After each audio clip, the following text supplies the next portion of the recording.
तो hello start, जैसा कि आप लोग को पता होगा कल आप लोगों को जो है इसका 35 क्वेश्चन बता दिए थे चैप्टर 2 से, ठीक ना, इतिहास का। आज जो बचे हुए क्वेश्चन है चैप्टर 2 में, उन सारे क्वेश्चन को हम लोग आप लोगों को करवाने वाले हैं, ठीक ना। तो आप लोग ध्यान देंगे, जैसे कि आप लोग को ये होमवर्क में दिया गया था, क्वेश्चन नंबर 35 जो है होमवर्क के तौर पे आप लोग को दिया गया था। तो क्वेश्चन नंबर 35 को आप लोग ध्यान देंगे। क्वेश्चन नंबर 35 कहता है क्या? कहता है क्या, दूसरी शताब्दी ईसा से दूसरी ईस्वी के दौरान निम्नलिखित में से किस क्षेत्र में सातवाहन शासक ने राज्य किया था? याद रखना है आप लोग को। उत्तर और दक्कन भारत में, पश्चिम और दक्कन भारत में, दक्षिण और पूर्वी भारत में, पूर्वी और उत्तर राज्य में। आप लोग को पता होना चाहिए इसका जो ऑप्शन होगा, ध्यान देंगे। 35 नंबर क्वेश्चन का आंसर आप लोग किए हुए थे, क्या किए हुए थे बताइए आप लोग। तो 35 का जो आंसर होगा आप लोग का बी हो जाएगा। पश्चिम और दक्कन भारत में जो है ना, क्या हुआ, दूसरी शताब्दी से लेकर के दूसरी ईसा तक सातवाहन ने क्या किया था? शासन किया था, ठीक ना, पश्चिम और दक्कन भारत के क्षेत्र में, ठीक ना। चलिए अगले क्वेश्चन की ओर बढ़ते हैं अपने लोग। क्वेश्चन नंबर 36 क्या कहता है? देखिए क्वेश्चन नंबर 36 कहता है क्या? क्वेश्चन नंबर 36 कहता है अर्थशास्त्र के लेखक कौन है? अर्थशास्त्र के लेखक कौन है? महात्मा गांधी, मेगास्थानी, विष्णुगुप्त, चंद्रगुप्त। ये नहीं होगा, ये भी नहीं होगा, महात्मा गांधी भी नहीं होगा, ठीक ना। आप लोग को पता होना चाहिए जो विष्णुगुप्त का ही दूसरा नाम क्या था? चाणक्य। और तीसरा नाम क्या होगा जल्दी बताइए? कौटिल्य। इसके पिता का नाम था गुनी। और ये बहुत ही, चाणक्य का मतलब होता है चतुर, बहुत ही चालाक, बहुत ही बड़ा क्या था, ये राजनीतिज्ञ था, ठीक ना, कूटनीतिज्ञ, ठीक ना। अपने कूटनीति के बल पे एक 14 साल के लड़का चंद्रगुप्त मौर्य को क्या बना दिया? राजा बना दिया था, ठीक ना, गद्दी पर बैठाया था विष्णुगुप्त। इन्होंने अर्थशास्त्र नाम की किताब को क्या किया था? लिखा था, रिटेन किया था। चलिए नेक्स्ट क्वेश्चन पे आते हैं। अगला क्वेश्चन हमारा क्या कहता है? देखिए अगला क्वेश्चन कहता है क्या, बज्जी को सामाजिक ग्रंथों में कहा गया है गण संघ, गणतंत्र, राजतंत्र, इनमें सभी। बताइए बज्जी जो है कैसा था? बताइए सामाजिक ग्रंथों में बज्जी को क्या कहा गया? जल्दी बताइए आप लोग। तो बज्जी को जो है सामाजिक ग्रंथों में गणतंत्र कहा गया। क्या कहा गया? बज्जी एक गणतंत्र था। क्या था? गणतंत्र था। सामाजिक ग्रंथों में बज्जी को क्या कहा गया? गणतंत्र कहा गया। चलिए नेक्स्ट क्वेश्चन की ओर बढ़ते हैं। अगला क्वेश्चन हमारा क्या कहता है? अगला क्वेश्चन देखेंगे। अगला क्वेश्चन कहता है क्या, जनपद शब्द का शाब्दिक अर्थ है?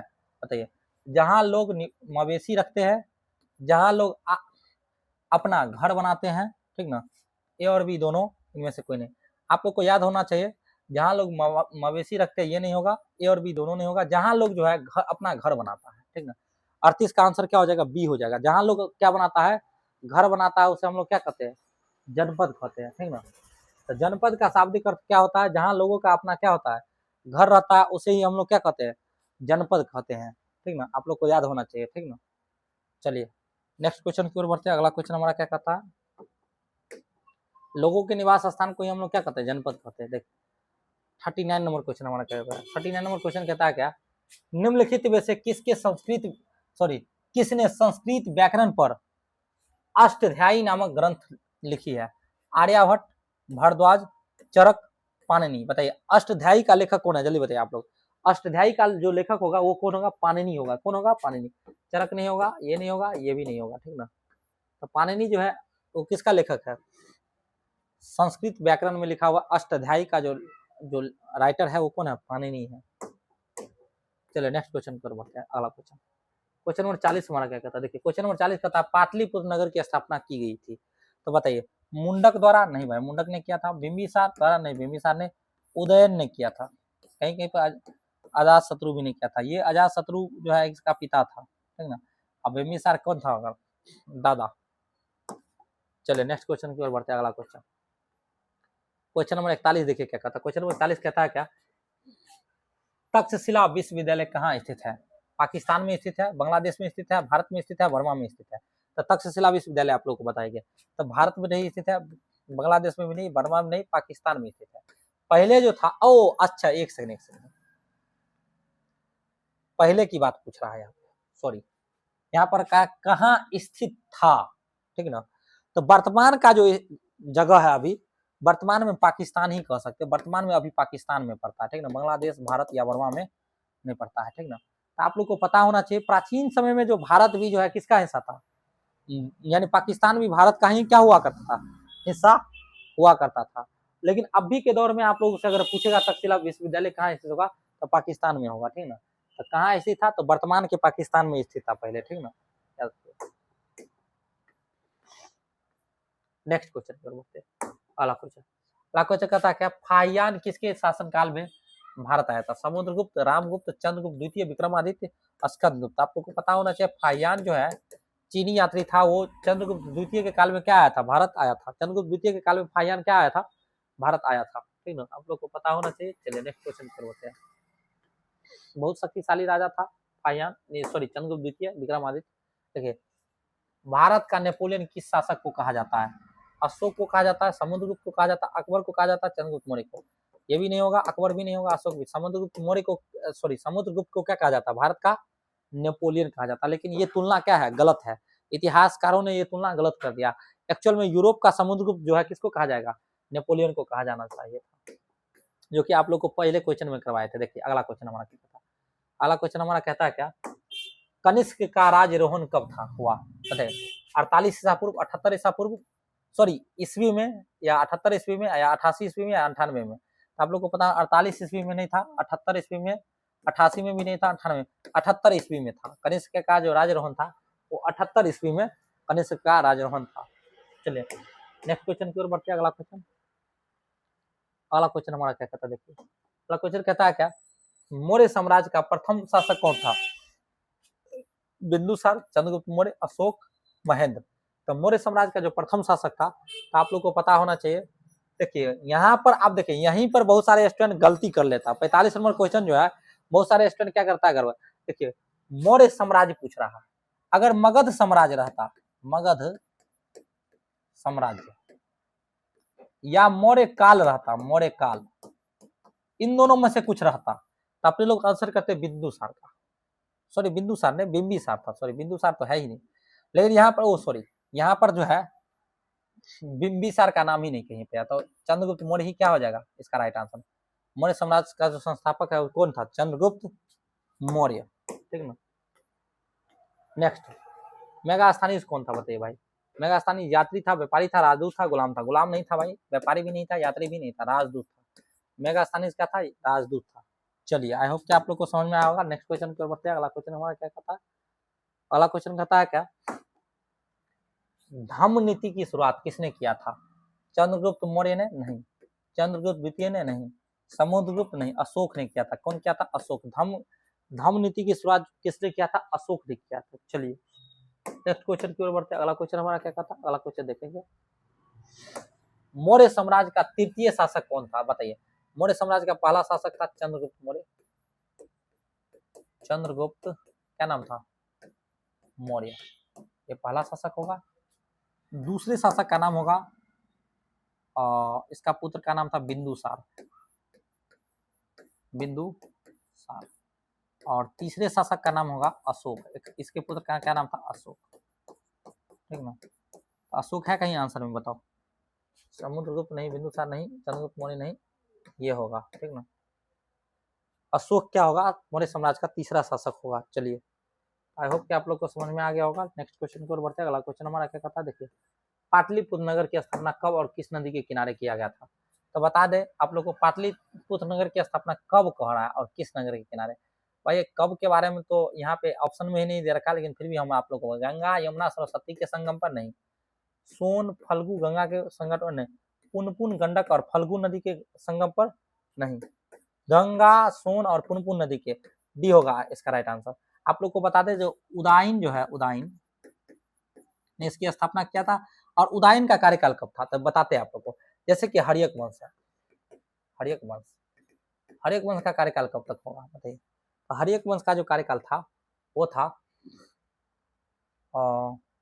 544 ईसा पूर्व से 412 ईसा पूर्व तक, ईसा पूर्व तक।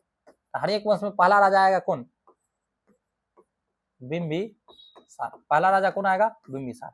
अब हर्यक वंश का जो पहला राजा है बिंबिसार, आप लोग को बता दें बिंबिसार का कार्यकाल कब था। इसका जो कार्यकाल वो था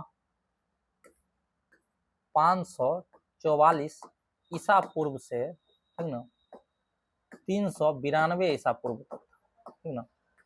और उसके बाद बिंबिसार के कार्यकाल के बाद इसका पुत्र आ जाता है, जिसका नाम था अजात, क्या नाम था, शत्रु, अजात शत्रु का जो कार्यकाल होगा वो होगा 392 ईसा पूर्व से लेकर के 392 ईसा पूर्व से जो है 360 ईसा पूर्व होगा, ईसा पूर्व, ठीक ना। इसके बाद इसके तीसरा राजा आएगा जिसका नाम होगा उदयन। तो उदयन के बारे में अगर उदयन कहीं कहीं पे लिखा रहता है, ठीक ना, इसका कार्यकाल था 360 ईसा पूर्व से 344 ईसा पूर्व। जैसे कि आप लोग को आंसर में यहाँ पे नहीं दे रखा है, यहाँ पर क्वेश्चन तो दे रहे नगर की स्थापना कब और किस नदी के किनारे हुआ था, तो आप लोग को पता होना चाहिए उदयन के शासन काल में ही होगा, यानी 344 से 360 ईसा पूर्व के बीच में क्या किया था, यानी पाटलिपुत्र नगर की क्या हुआ था, स्थापना हुआ था। बताओ भाई कितना पुराना प्राचीन शहर है, आज से 2000 साल, 2000 और इधर 300 साल जोड़ दो, 2300 साल से भी पुराना शहर है ना, क्या रखना है। और ये इसका उदयन का ये हो जाएगा कार्यकाल, ठीक ना। आई होप कि ये क्वेश्चन का विश्लेषण अच्छे से समझ में आया होगा। चलिए अगले क्वेश्चन की ओर बढ़ते हैं। कलिंग की लड़ाई कब लड़ी गई, बताइए भाई। कलिंग की लड़ाई लड़ी गई थी 261 ईसा पूर्व, 280 ईसा पूर्व, 285, 290, 90 नहीं होगा, 85 नहीं होगा, 80 भी नहीं होगा, 261 होगा, ठीक है। अशोक ने कलिंग की लड़ाई लड़ा था 261 है। आप लोग को बताना है जो अशोक जो है राजा कब बना था, ठीक ना।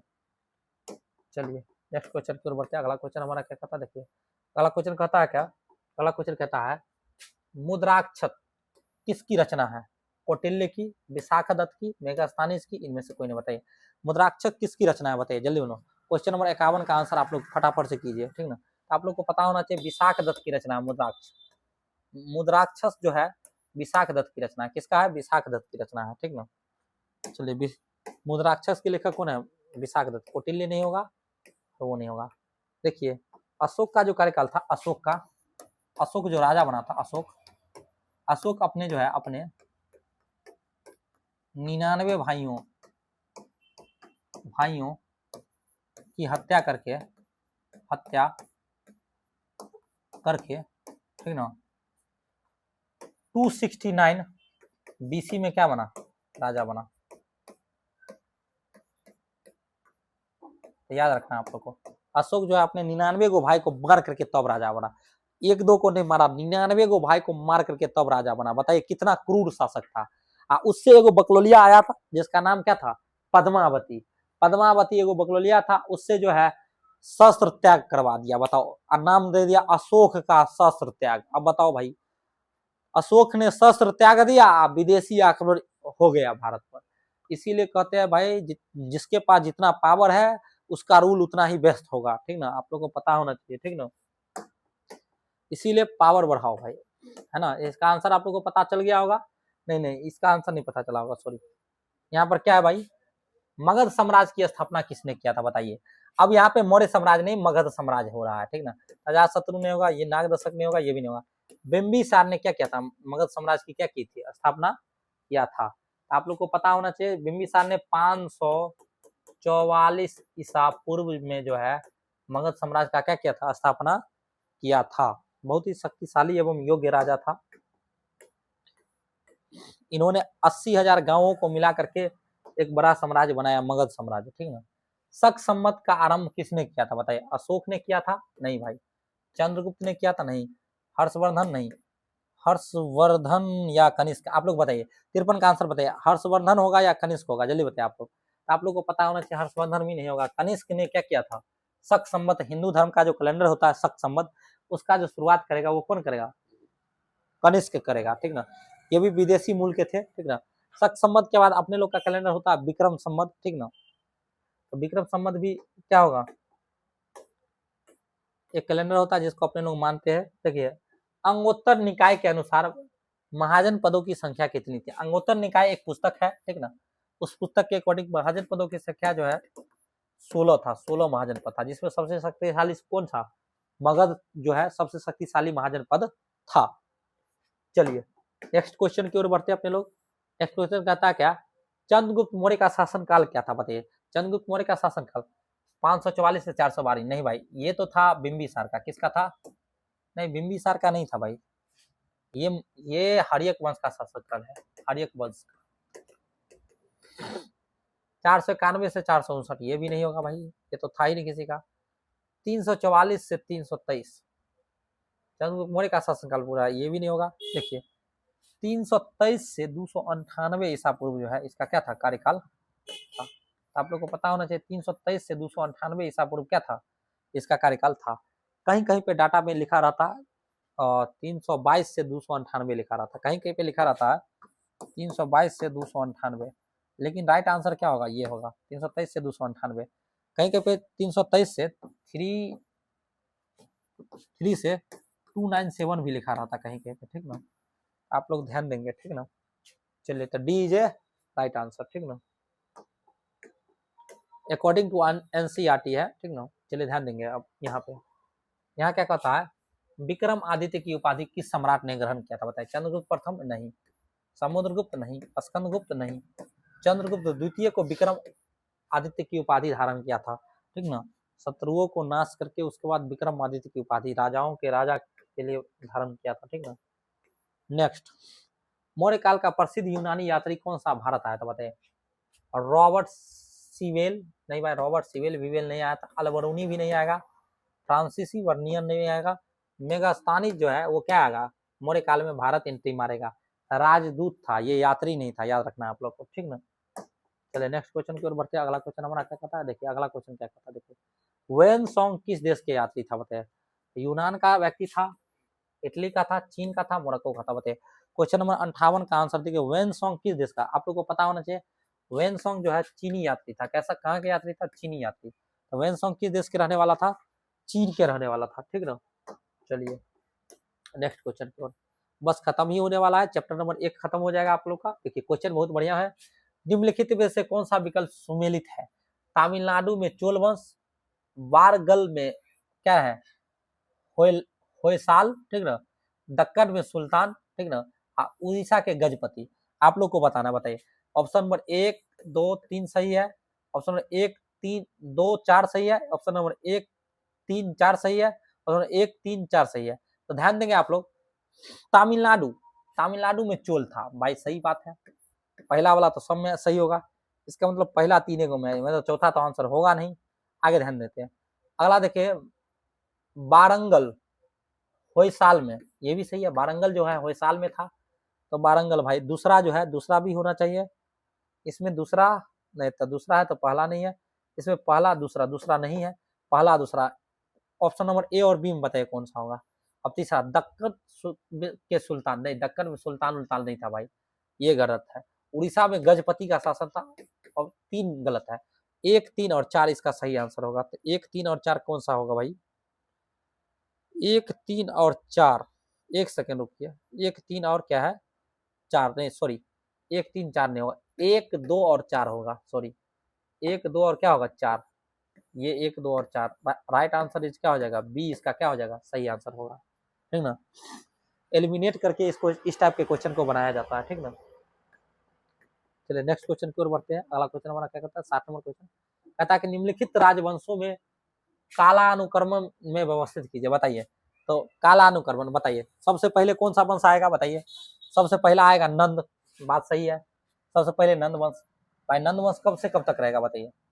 नंद वंश आप लोग बताइए, नंद वंश कब से कब तक रहेगा, ठीक है। नंद वंश के बाद आएगा सुंग अथवा मौर्य, नहीं भाई सुंग नहीं आएगा, गड़बड़ है।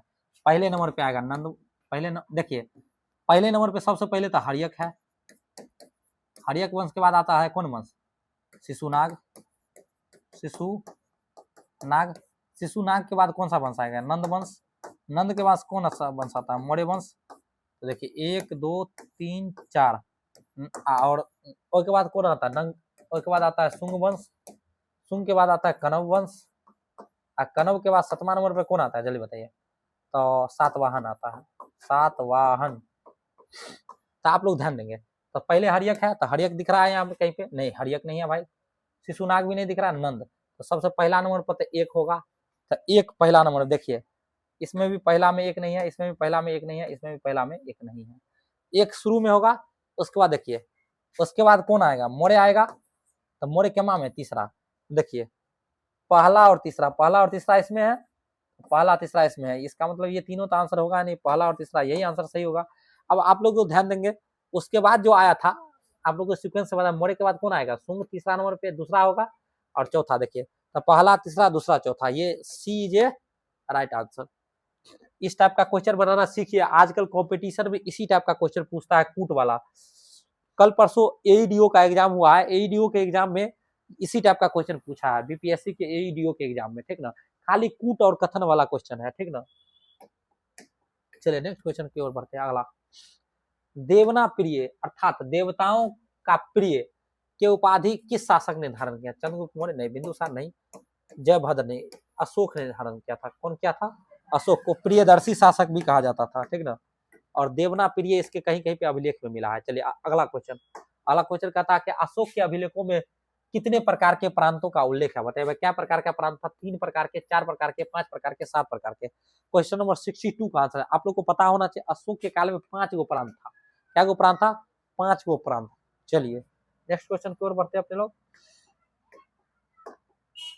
अगला क्वेश्चन क्या कहता है? देखिए अगला क्वेश्चन कहता क्या है? अगला क्वेश्चन कहता है हाथी गुफा अभिलेख किससे संबंधित है? बताइए, रुद्रदामन से, स्कंदगुप्त से, और विजयसेन से, खारवेल से। बताइए हाथी गुफा जो अभिलेख है वो किससे संबंधित था? तो आप लोग को पता होना चाहिए हाथी गुफा अभिलेख जो होगा वो खारवेल से क्या होगा? संबंधित होगा। स्कंदगुप्त, रुद्रदामन और विजयसेन कोई नहीं होगा, ठीक ना। चलिए आज का चैप्टर 2 का अंतिम और लास्ट क्वेश्चन, आप लोग का चैप्टर 2 में 64 यानी 64 क्वेश्चन करवाया गया है। इसी 64 क्वेश्चन में 4-5 ऑब्जेक्टिव बोर्ड एग्जाम में आने की संभावना है 100%, ठीक ना। मौर्य वंश की स्थापना किसने किया था? बताइए भाई। चंद्रगुप्त मौर्य, अशोक, बिंबिसार, क्या है? समुद्रगुप्त। ये क्वेश्चन आप लोग के लिए क्या है? होमवर्क के तौर पे है।